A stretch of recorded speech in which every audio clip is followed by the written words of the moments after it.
오늘날 ETF는 투자 상품의 중심이 되어가고 있습니다. 그래서 오늘은 관련 데이터를 통해 어떤 ETF가 주목받으며 어떤 ETF에 사람들의 투자금이 몰리고 있는지 파악해 보겠습니다. 미국 ETF 시장 규모는 굉장히 빠르게 증가하고 있습니다. 2002년 132조에서 2022년 8,400조로 약 48배 증가하였습니다. 20년간 시장 규모가 48배 증가하는 엄청난 성장 속도를 보여주고 있습니다. 시장 성장과 함께 다양한 ETF가 시장에 쏟아져 나오고 있습니다. 유튜브에 ETF 랭킹이라는 키워드로 검색하면 ETF를 주제로 한 굉장히 많은 영상이 제작된 것을 확인할 수 있습니다. ETF를 분석한 유용한 영상들이 정말 많아서 저도 해외 영상을 자주 참고하고 있습니다. 개인적으로 해외 영상이 조금 더 수치를 기반으로 꼼꼼한 분석을 한 영상이 많은 편인 것 같아서 해외 영상을 선호하는 편입니다. QQQ, SPY, 제피, 슈드 등 굉장히 인기 많은 다양한 ETF들이 존재합니다. 워낙 많은 ETF가 출시되었고 지금 이 순간에도 출시 중이라서 지금까지 출시된 ETF를 전부 확인하는 것은 불가능에 가깝습니다. 인기 많은 ETF 위주로 살펴보고 어떤 이유로 인기를 끌고 있는지 검토해보는 것이 현실적인 방법일 것 같습니다.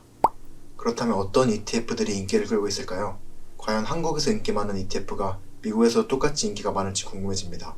그래서 ETF 정보 공유 사이트를 활용하여 인기 많은 ETF들을 파악해보려 합니다. 인기 많은 ETF는 어떤 자산, 어떤 지역, 어떤 운용사가 운용하는지 등 다양한 정보를 파악해보겠습니다. 오늘은 크게 두 곳의 사이트를 활용하였습니다.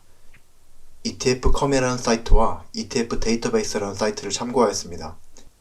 ETF 관련된 유용한 정보가 굉장히 많은 사이트로 영상을 시청하시는 분들도 한번 이용해보시는 것도 좋을 듯 합니다.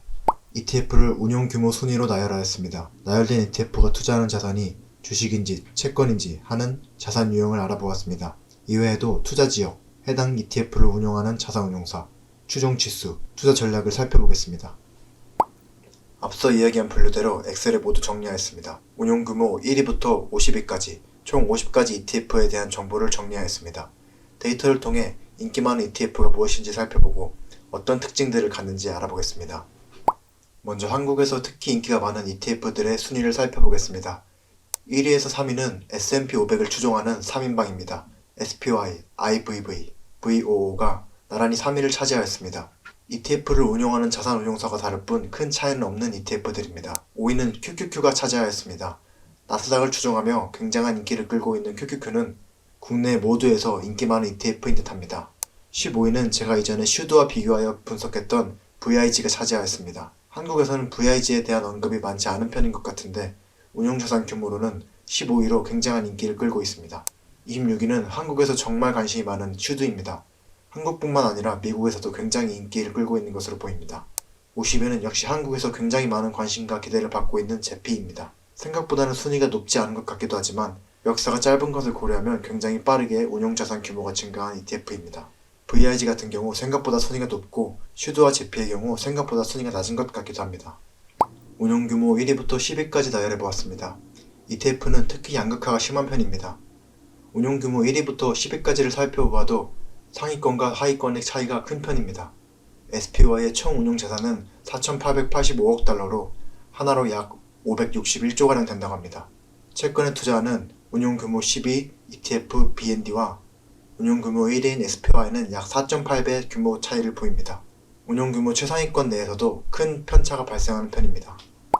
상위 10개 ETF의 운용규모를 합산하여 50위 내에서 차지하는 비중을 살펴보았습니다. 상위 10개 ETF가 50위까지 ETF 중 무려 53%를 차지하고 있습니다. 1위에서 10위까지도 큰 차이가 있었는데 50위까지 ETF 중 상위 10개 ETF의 비중 데이터를 통해 ETF 시장의 양극화가 굉장히 크다는 걸 다시 한번 느낄 수 있었습니다. 다음으로는 자산 유형을 살펴보겠습니다. 50위 내의 주식 관련 ETF는 41개, 채권 관련 ETF는 7개, 실물자산인 금에 투자하는 ETF는 1개, 부동산에 투자하는 ETF는 1개로 분석되었습니다. 오늘날 ETF 시장에서 많은 관심을 받으며 자금이 쏠리는 자산 유형은 주식으로 확인되었습니다. 다음은 ETF를 운용하는 자산운용사들을 확인해본 결과입니다. 상위 50개 ETF 중 뱅가드가 20개, 블랙록이 17개 ETF를 운영하고 있었습니다. 스테이트 스트릿, 찰스수업 등도 각각 6개, 3개의 ETF를 운영 중입니다. JP모건이 운용하는 제피가 50위를 기록하여 JP모건도 50위권에 드는 ETF를 보유한 운용사가 되었습니다. 50위 이내 ETF 중 자산운용사별 총 운용자산을 합산하였을 때 각 운용사의 운용자산 총액 비중을 살펴보겠습니다. 뱅가드는 무려 43%의 비중을 차지하고 있습니다. 블랙록이 31%로 뱅가드의 뒤를 쫓고 있습니다. 뱅가드와 블랙록이 라이벌 구도로 ETF 시장에서 경쟁하고 있다고 봐도 무방할 것 같습니다. 다음으로 ETF들이 투자하는 지역을 분류해 보았습니다.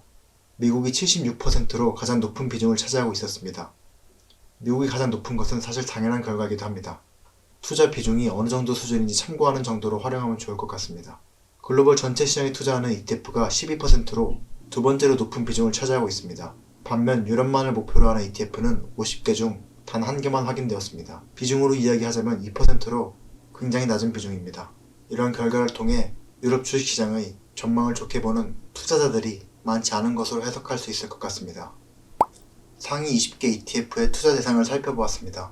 대형주, 중형주, 소형주와 같이 투자 종목의 규모에 따라 분류를 하기도 하고 단수 지수 추종인지 배당을 목표로 하는지 투자 전략에 따라 분류를 하기도 하였습니다. 투자 대상 및 투자 전략을 단순하게 분류하는 것은 다소 무리가 있지만 큰 틀에서 앞에 보이는 표처럼 정리해 보았습니다. 소형주를 주요 투자 대상으로 하기보다는 대형주에만 투자하거나 대형주, 중형주, 소형주를 모두 투자하는 투자 방식이 인기가 많은 것을 확인할 수 있었습니다.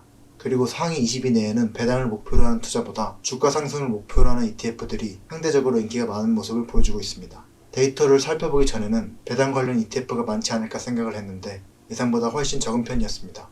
영상을 보시는 분들도 20위 이내 ETF를 살펴보시면서 어떤 ETF가 나에게 적합할지 고민해보시는 시간을 가지면 어떨까 싶습니다. 오늘은 미국 ETF 시장에서 인기 많은 ETF를 알아보고 인기 많은 ETF는 어떤 운용사가 운용하는지, 어떤 지역에 투자하는지, 어떤 자산에 투자하는지 다양한 정보를 살펴보았습니다. 영상에서 다룬 정보를 활용하여 관심 가는 ETF를 골라서 공부해보시면 앞으로 투자에 많은 도움이 되지 않을까 싶습니다.